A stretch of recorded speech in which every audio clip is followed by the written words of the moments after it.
Assalamualaikum warahmatullahi wabarakatuh.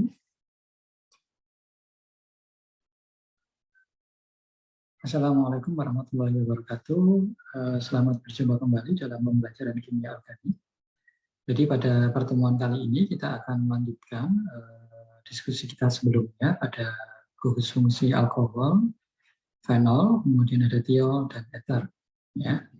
Jadi kalau pada pertemuan sebelumnya kita telah menyelesaikan hingga pada kata nama begitu, dan ada sekitar 7 soal untuk latihan pada tata nama. Kali ini kita akan membahas pada sifat fisik dan reaksi untuk alkohol, fenol, tiol, dan eter. Jadi yang pertama, alkohol ini tentu memiliki sifat keasaman dan kebasaan. Alkohol sendiri adalah asam dan basa yang lemah. Kemudian menurut klasifikasi dari asam basa Bronsted, begitu, maka alkohol ini termasuk basa Bronsted yang lemah. Berikutnya, alkohol dapat mengalami protonasi oleh asam kuat membentuk ion oksonium ROH2 positif. Jadi sebagaimana diilustrasikan dalam slide ini, alkohol ROH dapat bereaksi dengan HX, begitu, maka oksigen ini dapat mengalami protonasi. Kemudian membentuk ion oksonium yang bermuatan positif dan ada anion X-. Hal yang sama juga dapat terjadi untuk aril alkohol, begitu. Contohnya adalah fenol plus HX, maka akan terbentuk AROH2 yang bermuatan positif disertai dengan adanya anion X-.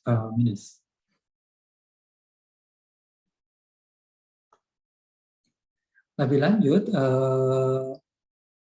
pada alkohol dapat mentransfer sebuah proton pada air menghasilkan H3O+, dan sebuah ion alkoksida atau RO-.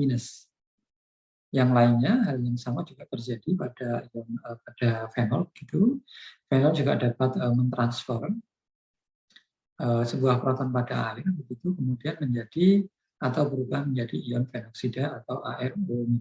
Jadi di slide ini ada suatu alkohol ROH, kemudian dicampur dengan air, maka akan terjadi transfer proton pada air sehingga akan terbentuk ion alkoksida plus H3O+. Yang lainnya untuk fenol juga mengalami fenomena yang sama, jadi akan membentuk ion fenoksida akibat adanya transfer proton pada molekul air dan ditambah dengan H3O positif. Seperti itu. Berikutnya, sebagaimana pada pertemuan sebelumnya yang kita telah melihat tabel keasaman dari seri dari alkohol dan fenol, maka di dalam tabel itu kita melihat bahwa para-nitrofenol itu lebih asam daripada fenol. Nah, ini mengapa para-nitrofenol lebih asam daripada fenol? Penjelasannya ada di dalam struktur para-nitrofenol sebagaimana di slide ini. Jadi, keasaman dari para-nitrofenol itu ternyata dipengaruhi oleh adanya gugus nitro pada posisi para. Nah, itu kalau kita lihat gambar dari struktur para-nitrofenol itu, kemudian akan mengalami resonansi yang berlangsung beberapa kali. Nah, ini akibat adanya gugus nitro pada posisi para yang secara tidak langsung dia akan menarik seluruh ion atau seluruh elektron di dalam sistem senyawa para-nitrofenol. Akibatnya ikatan O dengan hidrogen yang di gambar ini dia sudah tidak ada, begitu, itu akan sangat rentan sekali untuk putus. Nah, kalau hidrogennya itu sangat rentan untuk putus, kemudian oksigennya bermuatan negatif, tentu akan menghasilkan ion H+. Nah, kondisi yang demikian ini yang menyebabkan para-nitrofenol itu sangat asam daripada fenol itu sendiri.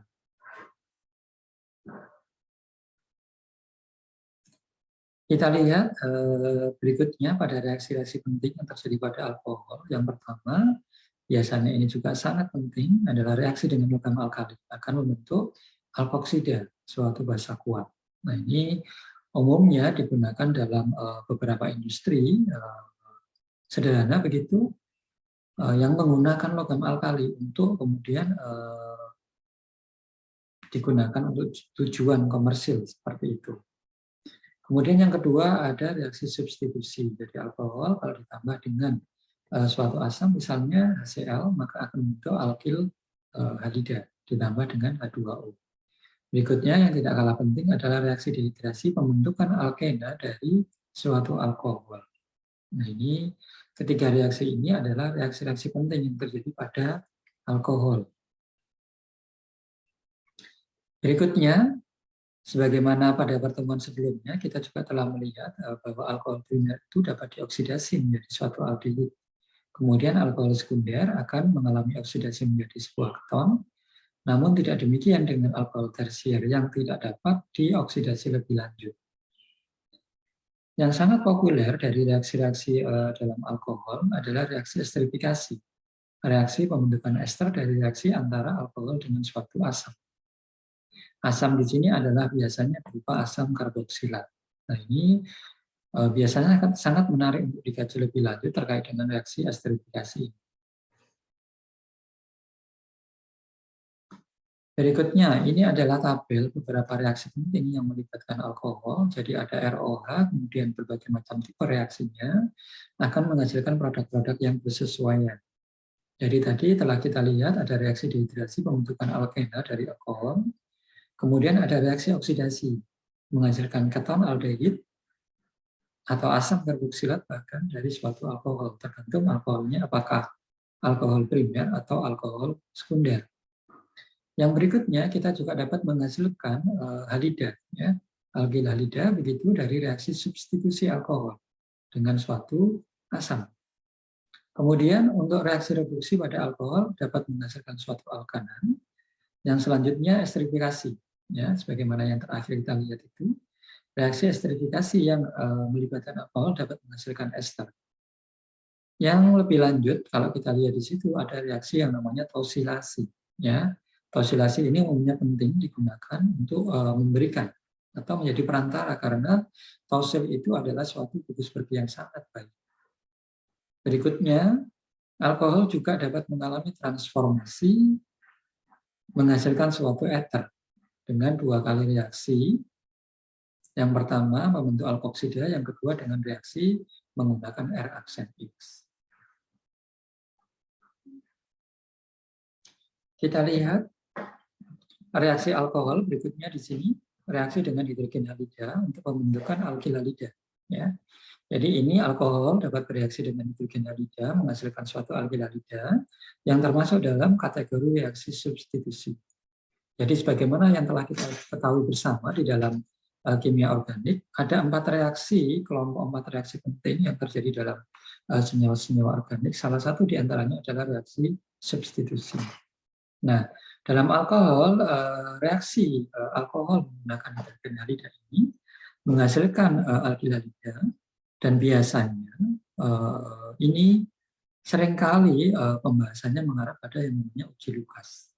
Nah, dalam uji Lucas ini kita mereaksikan berbagai alkohol dengan reagen Lucas begitu. Yang mana reagen Lucas ini terdiri dari HCl pekat dan ZnCl2 dalam jumlah yang sama. Dan kemudian uji Lucas ini yang menggunakan prinsip reaksi substitusi dengan hidrogen halida ini dapat digunakan untuk membedakan alkohol primer, alkohol sekunder, dan alkohol tersier. Nah, alkohol dengan tidak lebih dari 6 atom karbon biasanya akan larut dalam reaksi Lucas, tetapi alkil kloridanya tidak. Nah, ini akan menjadi dasar pembedaan antara alkohol primer, sekunder, dan tersier. Lebih lanjut kalau kita lihat mekanisme reaksi yang terjadi di dalam reaksi alkohol membentuk alkil halida melalui reaksi substitusi menggunakan reagen Lucas. Nah, lebih detailnya alkohol sekunder atau alkohol tersier itu akan mengalami reaksi substitusi berdasarkan atau melalui mekanisme SN1, substitusi nukleofilik unimolekular. Namun demikian untuk alkohol primer, alkohol primer ini akan mengalami reaksi substitusi melalui jalur SN2 atau substitusi nukleofilik bimolekular. Nah, berdasarkan jalur yang berbeda ini, maka seringkali uji Lucas ini memang digunakan untuk membedakan Nah, alkohol primer, sekunder, dan alkohol tersier.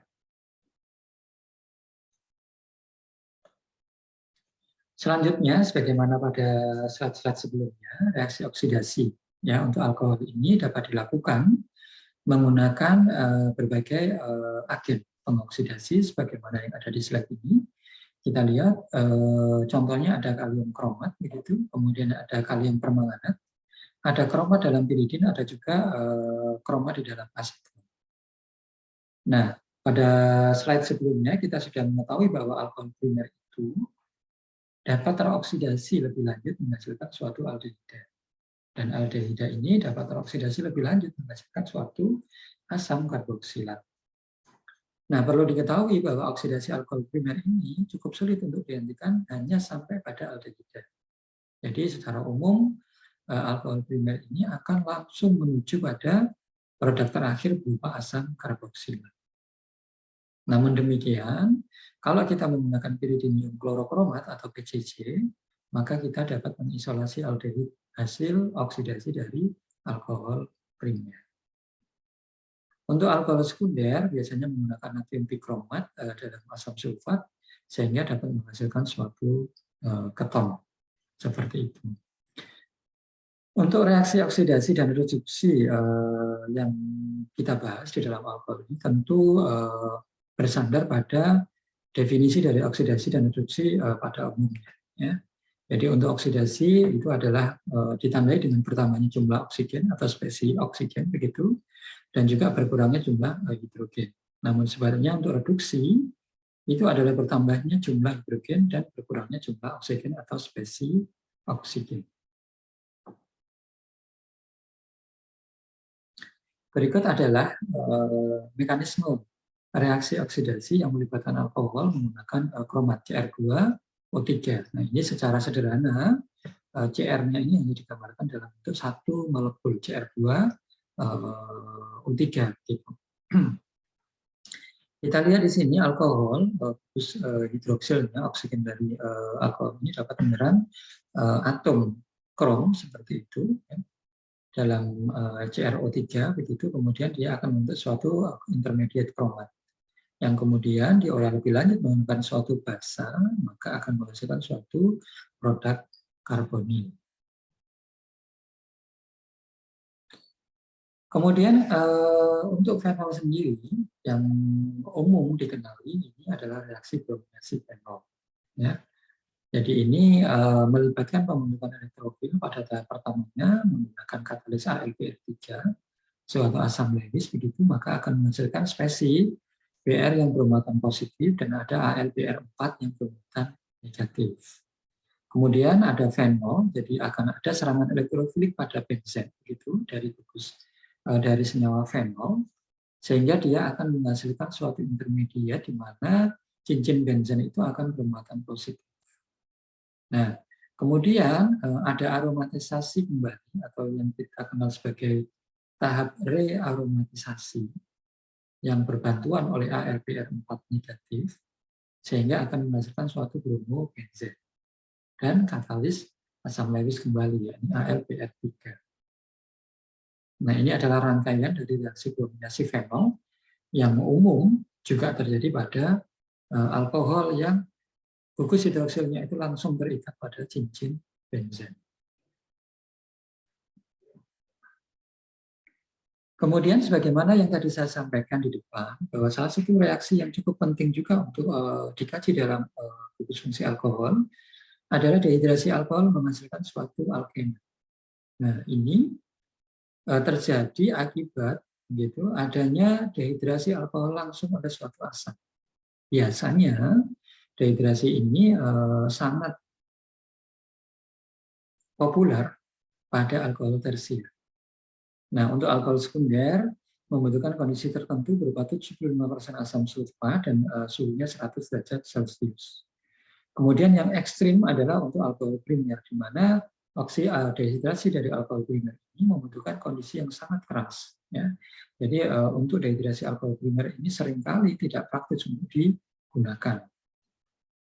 Nah, kemudian kalau kita melihat poin keempat, begitu, Yang kemudian dihubungkan dengan poin pertama, maka kita dapat mengenali bahwa dehidrasi alkohol tersier itu melalui pembentukan karbokation. Nah, karbokation yang dihasilkan ini sangat menentukan hasil dehidrasi alkohol berupa alkena. Dan ini mengikuti aturan yang kita kenal sebagai aturan side-side. Berikut adalah mekanisme reaksi untuk dehidrasi alkohol. Ya. Jadi dehidrasi alkohol yang mengikuti mekanisme S1 atau eliminasi unimolekular ini terjadi secara umum untuk alkohol sekunder dan alkohol tersier. Jadi kalau kita lihat mekanismenya ini, tahap pertama ini alkohol mengalami protonasi atau menerima proton dari suatu asam. Dan ini merupakan tahap yang cepat menghasilkan suatu spesi H2O+. Ya, jadi yang di sebelah kanan panel itu ada alkana yang memegang H2O+. Begitu. Nah, H2O+ ini adalah suatu living group yang sangat baik. Maka pada tahap kedua, alkohol akan berikutnya melepaskan air membentuk suatu karbokation. Nah, ini adalah tahap penentu laju reaksi. Tahapnya sangat lambat, yaitu pembentukan karbokation. Berikutnya, tahap yang ketiga, karbokation ini akan melepaskan proton akibat serangan dari spesi A- dari asam yang pada tahap 1.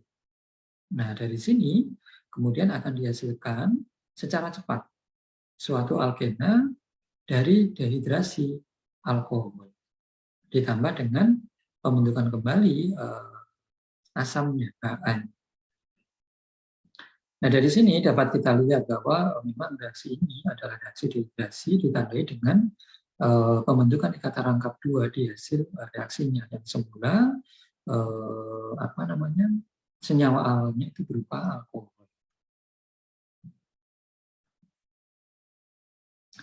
Kemudian untuk alkohol primer sebagaimana yang tadi disebutkan pada 2 slide sebelumnya membutuhkan kondisi yang sangat keras untuk mengalami dehidrasi.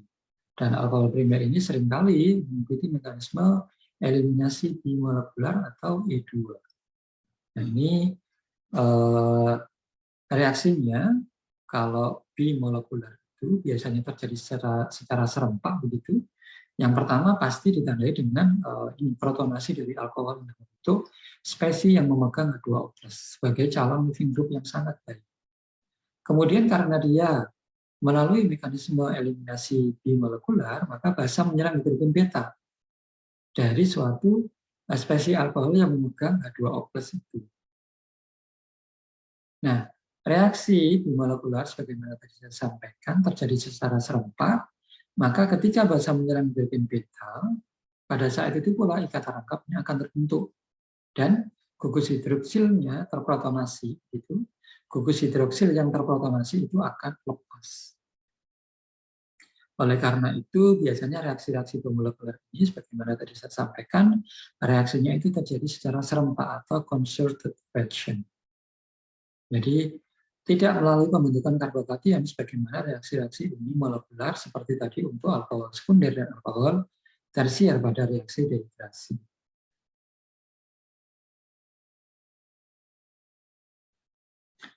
Berikutnya, ini adalah cara lain pembuatan alkilhalida dari alkohol. Jadi alkohol tersier dapat diubah oleh HCl atau HBr pada temperatur rendah.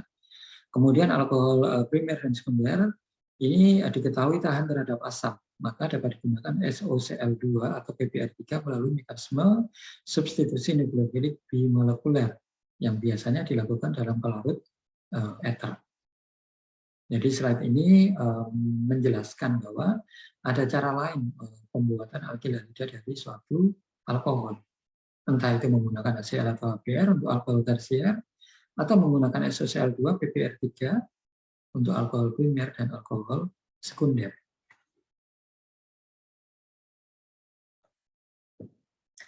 Yang berikutnya kita lihat di sini cara lain pembuatan alkilhalida dari alkohol. Jadi untuk kasus reaksi pembuatan alkilhalida dari alkohol tersier ini dapat dilakukan menggunakan HCl atau HBr.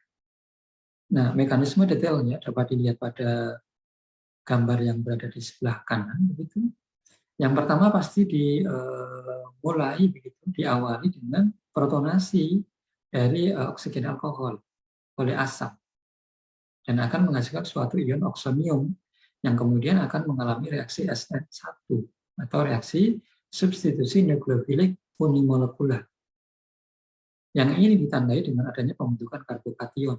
Kalau kita lihat pada struktur 3 dari atas. Nah, itu adalah ion oksonium, suatu karbokation intermediate. Nah, karbokation ini berikutnya nanti akan diserang oleh ion klorida yang dihasilkan dari pelepasan Cl dari asamnya. Kemudian akan menghasilkan suatu produk alkil klorida seperti itu. Karena kita menggunakan HCl dalam reaksi ini.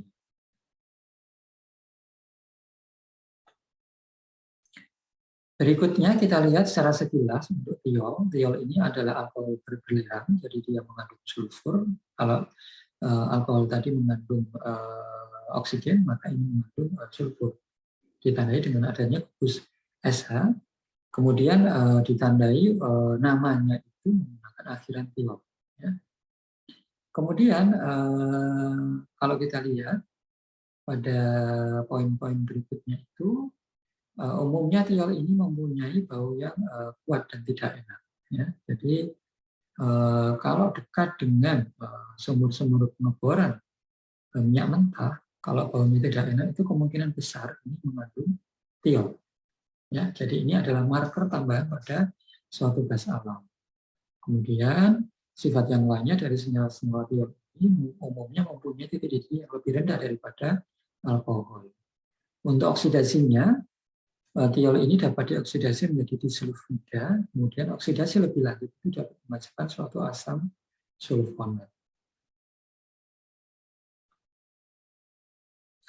Berikut adalah contoh-contoh untuk senyawa-senyawa tiol, suatu alkohol yang berbelerang. Jadi kita lihat di sini ada metanatiol, kemudian ada etanatiol, ada propanasatiol yang umumnya ditemui pada bawang merah yang bersifat lakrimatoli, begitu, yang dapat memicu pembentukan air mata pada saat kita bekerja menggunakan bawang merah. Kemudian ada juga yang namanya prop2N1-tiol. Ini adalah alkil merkaptan yang umum kita jumpai dalam bawang putih. Yang lainnya ini adalah benzanatiol atau siklopentanatiol. Nah, kemudian kalau kita mengingat kembali pada bahasan alkohol, kalau gugus OH atau hidroksil itu sebagai substituen, maka kita telah mengetahui bahwa OH sebagai substituen itu kita beri nama sebagai hidroksi. Namun kalau ada SH sebagai substituen, maka kita beri nama sebagai sulfanil. Lebih lanjut, kita lihat ether secara singkat begitu. Sebagaimana pada pertemuan sebelumnya, ether ini ditandai dengan adanya oksigen yang terikat pada 2 karbon, R1OR2 atau ROR aksen, 2 gugus alkil atau aril yang terikat pada oksigen. Jadi dirinya lebih rendah daripada alkohol karena tidak ada ikatan hidrogen yang terbentuk di antara ether-ether maupun dengan pelarutnya begitu. Nah, kemudian ether ini tidak bercampur dengan air secara umum, namun dia itu larut dalam pelarut organik. Ether ini mudah sekali menguap, walaupun untuk beberapa tipe di antara itu tidak mudah terbakar. Kemudian ether ini mempunyai efek narkotik dan juga efek narkotik ini biasanya digunakan dalam dunia kesehatan. Contohnya di sini ada diethyl ether dalam bentuk liquid ini digunakan untuk sebagai bius umum gitu. Yang lainnya untuk penamaan ether, jadi di sini secara singkat begitu, karena kita mengetahui bahwa ether itu adalah ROR aksen, maka ya disebutkan saja. Ya, substituennya itu apa saja, kemudian diakhiri dengan kata ether. Jadi penamaannya tetap sama, penamaan alkil urut abjad, jadi ada etil metil ether, kemudian yang lainnya ether-ether dengan berat molekul yang tinggi, ini biasanya berkaitan dengan adanya gugus alkoksi. Jadi kita juga bisa mengenali dari situ. Jadi misalnya 2-metoksi pentana, bisa juga kita beri nama 1,2 dimetoksi etana. Kemudian ether-ether siklik. Nah, ini juga sering dijumpai dalam kimia organik yang sering kita kenal sebagai kelompok epoksida. Ini adalah eter-eter siklik. Jadi oksigen terikat pada karbon tetangga. Nah, ini kita sebut sebagai epoksi. Nah, untuk namanya sendiri akan selalu diawali dengan suatu prefiks awalan kata epoksi.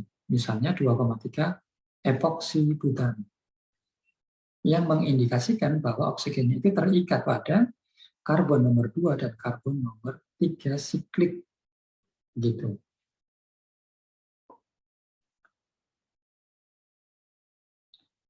Yang terakhir kita lihat di sini ada sulfida. Sulfida ini adalah eter berbelerang. Jadi kalau tadi ada tiol, itu adalah alkohol berbelerang, maka eter berbelerang itu kita sebut sebagai sulfida. Tentu saja ini adalah analog dari eter, namun sulfida ini biasanya lebih reaktif daripada eter. Penamaannya mengikuti penamaan dari eter, jadi diakhiri dengan sulfida, kalau eter diakhiri dengan eter. Ini secara umum alkil-alkil sulfida atau bisa juga alkil tioalkan. Jadi misalnya di situ kita punya CH3S, CH2, CH3, maka dapat kita beri nama etil metil sulfida atau metil tioetan. Kemudian yang lainnya di situ ada CH3S, CH3. Nah, ini kita sebut sebagai dimetil sulfida atau metil tiometan. Demikian untuk pertemuan kali ini.